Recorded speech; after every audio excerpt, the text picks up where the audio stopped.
نماز تہجد۔ حدیث شریف میں آیا ہے، فرض نماز کے بعد سب سے افضل نماز آخری شب میں تہجد کی نماز ہے۔ تہجد کا افضل وقت کون سا ہے؟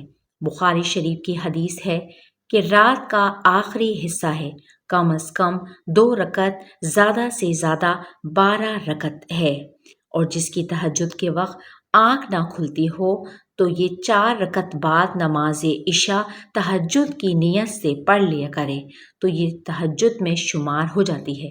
اگر پچھلی رات کو آنکھ کھل جائے تو اس وقت تہجد کی نماز پڑھ لیں، ورنہ 4 رکعت ہی کافی ہو جائیں گی۔ فرض نماز کے علاوہ باقی نمازوں کو اپنے گھر میں پڑھنا افضل ہے، لہٰذا تہجد کی نماز گھر ہی میں پڑھنی چاہیے۔